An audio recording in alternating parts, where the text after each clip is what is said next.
ಮಿತ್ರರು ನನ್ನ ನಮಸ್ಕಾರ. ಮತ್ತು ಚಲನಚಿತ್ರ ವಾಣಿಜ್ಯ ಮಂಡಳಿ ಅಧ್ಯಕ್ಷರಾದಂಥ ನಮ್ಮ ನರಸಿಂಹಣ್ಣವರು, ಕಾರ್ಯದರ್ಶಿಗಳಾದಂಥ ಪ್ರವೀಣಣ್ಣವರು, ಎನ್ ಕುಮಾರಣ್ಣವರು ಮತ್ತು ಎಲ್ಲ ಪದಾಧಿಕಾರಿಗಳಿಗೆ ನಾನು ಇಲ್ಲಿ ವಂದಿಸ್ತಾ, ಇವತ್ತಿನ ದಿನ ಪತ್ರಿಕಾಗೋಷ್ಠಿ ತಮಗೆಲ್ಲ ತಿಳಿದಿರೋ ಹಾಗೆ ಸಂಜೀವಿನಿ ಸೀತಾ ಪಾರ್ಟ್ 2 ನಾನೇ ನಿರ್ಮಾಪಕ. ನಾವು ಆ್ಯಕ್ಚುಲಿ ಜನವರಿ 10ಗೆ ಸಿನಿಮಾ ರಿಲೀಸ್ ಮಾಡಲಿಕ್ಕೆ ಅಂತ ಪ್ಲಾನ್ ಮಾಡಿ ಭಾಳ ಅದ್ದೂರಿ ಪ್ರಚಾರ ಎಲ್ಲ ಮಾಡಿ ಇದೇನು ರಿಲೀಸು 10ಗೆ ರೆಡಿಯಾಗಿತ್ತು. 7ಗೆ ನಮಗೆ ಹೈದರಾಬಾದಲ್ಲಿ, ನನಗೆ ಯಾರು ಗೊತ್ತೂ ಇಲ್ಲ, ನನಗೆ ನನ್ನ ಸಂಬಂಧ ಇಲ್ಲ, ನಾನು ಸ್ಟೇ ಇರ್ತಾನೆ. 7ನೇ ತಾರೀಕು ಸಂಜೆ 3 ಗಂಟೆಗೆ ನನಗೆ ಒಂದು ಕಾಪಿ ಬರುತ್ತೆ ಸ್ಟೇ ಸಿಕ್ಕಿದೆ ಅಂತ.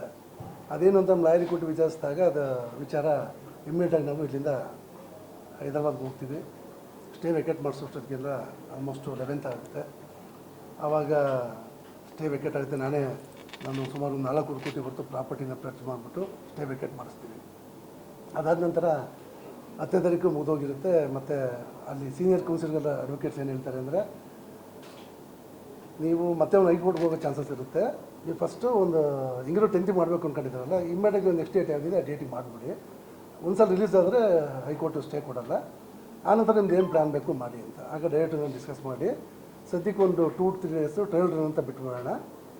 ಬಿಟ್ಬಿಟ್ಟು ಅದಾದ ನಂತರ ಮತ್ತೆ ನಾವು ಇನ್ನೇನು ಈ 3 ಡೇಸ್ ಏನಿದೆ 3 ಡೇಸ್ ನಾವು ಸ್ಟಾಪ್ ಮಾಡೋಕ್ಕಿಂತ ಮುಂಚೆ ನಮ್ಮದು ಇನ್ನೂ 20 ಮಿನಿಟ್ಸ್ ಕಂಟೆಂಟ್ ಆ್ಯಡ್ ಮಾಡಿಲ್ಲ. ಯಾಕೆ ನಾವು ಲ್ಯಾಬು ಸ್ಟೇ ತಂದುಬಿಟ್ಟಿರ್ತಾರೆ, ಆ ಲ್ಯಾಬಲ್ಲಿ ಕಂಟೆಂಟ್ ಸಿಗಾಕೊಂಡಿರುತ್ತೆ. ಹಾಗಾಗಿ ಆ 20 ಮಿನಿಟ್ಸ್ ಮೇಯ್ನು ಅದೇ ಹಾರ್ಟ್ ಟಚಿಂಗ್ ಸೀನ್ ಇರೋ ಅಂಥ ಕಂಟೆಂಟ್ ಆ್ಯಡ್ ಮಾಡೋಕ್ಕೆ ನಮ್ಮ ಸಮಯ ಸಾಕಾಗಲ್ಲ. ನಾನು ಡೈರೆಕ್ಟ್ರು ಮಾತಾಡ್ಕೊಂಡು ನಮ್ಮ ಕಿಟಪಂಗು ಮಾತಾಡ್ಕೊಂಡು ನಾವು ಡಿಸ್ಕಸ್ ಮಾಡಿ 3 ಡೇಸ್ ಅಂತ ಸಿನಿಮಾನ ಮಾಡ್ತೀವಿ. ಪಬ್ಲಿಸಿಟಿ ಎಲ್ಲೂ ರೀಚ್ ಆಗೋಲ್ಲ, ರೀಚ್ ಮಾಡೋಕ್ಕೂ ಆಗೋಲ್ಲ. ಯಾಕೆಂತ ನಮ್ದು ಇವತ್ತು ನಿಮ್ಗೆ ಗೊತ್ತಿರಬೇಕು, 10ನೇ ತಾರೀಕು ಪೋಸ್ಟು ಅನ್ನೋದೇ ಎಲ್ಲ ಕಾಣ್ತಿದ್ದು, 17 ಅನ್ನೋದು ಎಲ್ಲೂ ಇಲ್ಲ. ಅದಾದ ನಂತರ ನಾವು ಫ್ರೈಡೇ 17th ರಿಲೀಸ್ ಮಾಡ್ತೀವಿ. 3 ಡೇಸ್ಗೆ ನಾವೇ ಎಲ್ಲ ಥಿಯೇಟ್ರಿಗೂ ಮೆಸೇಜ್ ಹಾಕ್ತೀವಿ, ಸ್ಟಾಪ್ ಮಾಡಿಸ್ತೀವಿ. ಇದು ವಿಚಾರ.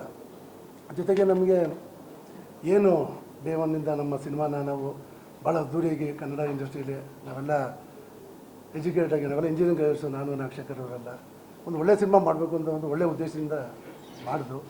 ಕಾರಣಾಂತರದಿಂದ ಒಂದು ತೊಂದರೆ ಆಗಿದೆ. ಇದು ಬಂದಾಗ ನಾವು ಅಧ್ಯಕ್ಷ ಹತ್ರ, ಸೆಕ್ರೆಟರಿ ಹತ್ರ ಬಂದು ಡಿಸ್ಕಸ್ ಮಾಡಿದ್ರು, ಹಣ ಈ ಥರ ಸ್ಟೇ ಎಲ್ಲ ಆಗಿದೆ, ನೀವೆಲ್ಲ ಸಾಕು ಮಾಡಬೇಕು ಅಂತ. ಈ ಟೈಮಲ್ಲಿ ನಮಗೆ ಅಧ್ಯಕ್ಷ ಆಗಿರ್ಬೋದು, ಸೆಕ್ರೆಟರಿ ಆಗಿರ್ಬೋದು, ನಮ್ಮ ಕುಮಾರಣ್ಣ ಆಗಿರ್ಬೋದು, ಸಾರಾ ಗೋವಿಂದಣ್ಣ, ರಾಕ್ಲೈನ್ ವೆಂಕಟೇಶನ್ ಇನ್ಕ್ಲೂಡಿಂಗ್ ಶಿವಣ್ಣವರು, ಸುದೀಪ್ ಅವರು ಮತ್ತು ಉಪೇಂದ್ರ ಅವರು ಎಲ್ಲರೂ ನಮ್ಗೆ ಸಹಕಾರ ಮಾಡಿದ್ದಾರೆ.